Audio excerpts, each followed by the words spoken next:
Possivelmente você já ouviu falar sobre a Confederação do Equador, uma revolta com caráter separatista que ocorreu logo no início do Império do Brasil. Mas já se perguntou o que aconteceria caso essa confederação tivesse obtido mesmo a independência? Bom, vamos começar explicando as raízes desse movimento. O Brasil começou a ser povoado pelos colonizadores a partir do Nordeste, com a província de Pernambuco sendo por muito tempo a mais rica da então colônia portuguesa, dominando a produção e exportação da cana-de-açúcar, além de ser a mais povoada do Brasil. Porém, o tempo passou e o centro econômico e financeiro da colônia se deslocou, o que pôde ser observado com a mudança da capital, que deixou de ser Salvador e passou a ser o Rio de Janeiro. Em 1817, ocorreu um dos eventos-chave para esse movimento, a Revolução Pernambucana, onde o governo local caiu e uma república foi proclamada. Porém, por não ter conseguido apoio nas capitanias vizinhas e nem no exterior, o governo provisório insurgente durou apenas 70 dias e, como consequência, alguns revolucionários foram executados e a comarca de Alagoas, que se manteve fiel ao Império, foi desmembrada da capitania de Pernambuco. A bandeira desse movimento é hoje a bandeira do Estado. Porém, as coisas logo mudariam. Em 1822, o Brasil tornou-se independente, mas as coisas não foram tão simples assim, já que as ações do imperador não agradavam muito, como por exemplo, a dissolução da Constituinte de 1823 pelo próprio Dom Pedro, que decidiu impor uma constituição própria que lhe agradasse, lhe dando mais poder, e era de caráter autoritário. Além disso, o governador da província de Pernambuco foi substituído por outro indicado pelo imperador. Com isso, inúmeros líderes liberais intelectuais de Pernambuco se rebelaram por mais autonomia, iniciando um movimento revolucionário e republicano que se espalhou por outras províncias do Nordeste, como Paraíba, Rio Grande do Norte, Ceará e em partes pelo Piauí.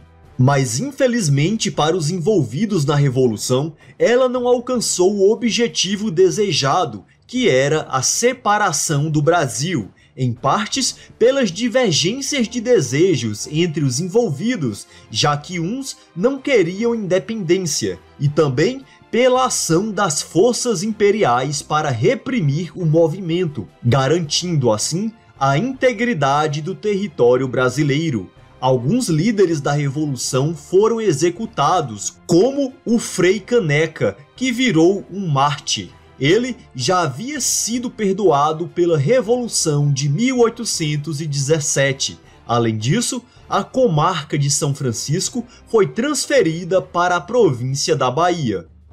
Mas e se esse movimento tivesse atingido seu objetivo e permanecido independente? O que aconteceria? Como que esse país seria hoje? Bom, podemos começar com os dados geográficos sobre essa nação. Ela seria a 37ª maior do mundo, com uma área de 578 mil km², tamanho esse similar ao da Turquia. E com base nos dados atuais, o seu IDH seria considerado alto, com 0,27, similar ao do Paraguai, ocupando a 103ª posição, e sua economia seria a 23ª maior do mundo, com um PIB de 573 bilhões de dólares, similar ao PIB da Polônia. A capital da confederação seria Recife, e a costa leste do Nordeste possivelmente seria muito mais povoada do que é hoje. Em termos populacionais, não dá para dizer ao certo qual seria a sua população, exatamente por não conhecermos quais eventos que esse país passaria, mas podemos somar as atuais populações da região e supor qual seria a população total desse país.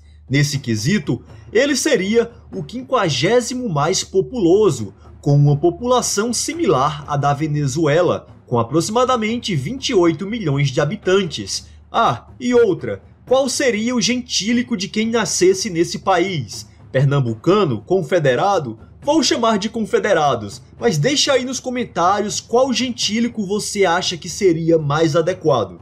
Bom, mas uma coisa que não saberíamos ao certo seria a respeito da relação entre esses dois países. Não é lógico tentar supor qual seria a proximidade entre o Brasil e a Confederação do Equador ao longo do tempo, pois poderiam ser amistosas, neutras entre si ou bastante amigas, e é bem provável, já que ambas seriam países lusófonos, mas é claro que aí envolveriam todas as questões e alinhamentos políticos que as duas nações tomariam ao longo do tempo.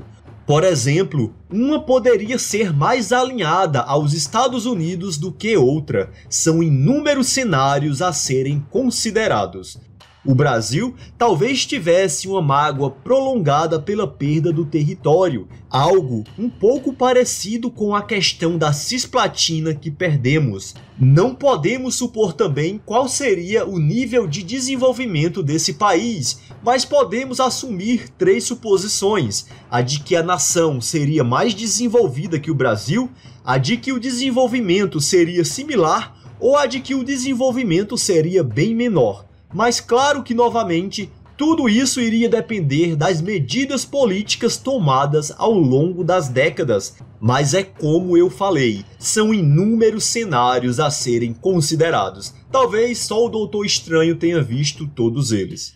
Levando em conta as questões ambientais e climáticas, esse país certamente sofreria com a questão das secas, que sempre ocorrem na região da Caatinga, e o que foi a migração de nordestinos para o sudeste no século XX teria sido em partes uma grande imigração de confederados para o Brasil. Esse fator climático também levaria a um impasse energético, já que o seu único grande rio seria o São Francisco, e as suas maiores usinas hidrelétricas seriam binacionais, ou seja, compartilhadas com o Brasil. Isso poderia levar o país a investir em outras fontes para atender a demanda, como a nuclear e a eólica, uma vez que a região possui bons ventos e a área do Rio Grande do Norte seria a com a maior capacidade de geração dessa energia, o que realmente é hoje no Brasil, além de ser o maior produtor de petróleo da nação, porém insuficiente para atender a demanda nacional, sendo necessária a importação desse produto.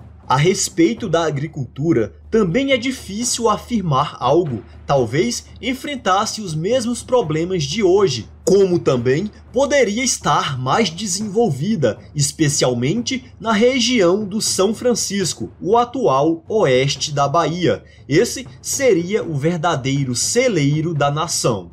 Mas é claro que muitos dos grãos desse país também seriam importados do Brasil.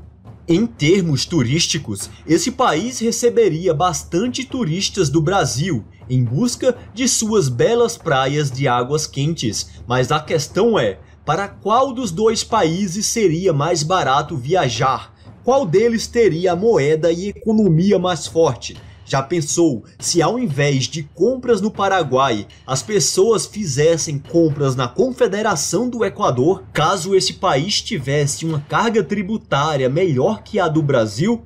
Esse país poderia ter dado muito certo ou, quem sabe, muito errado. São infinitos cenários a serem explorados e somente o Doutor Estranho seria capaz de ver todos eles. Hey, eu sou o Ramon. Se você gostou desse vídeo, deixa seu like e inscreva-se no canal para dar aquela fortalecida. E não se esqueça de enviar ele para aquele seu amigo que gosta desse tipo de assunto. E esse foi o vídeo de hoje. Nos vemos em um próximo episódio. Um grande abraço. Fui!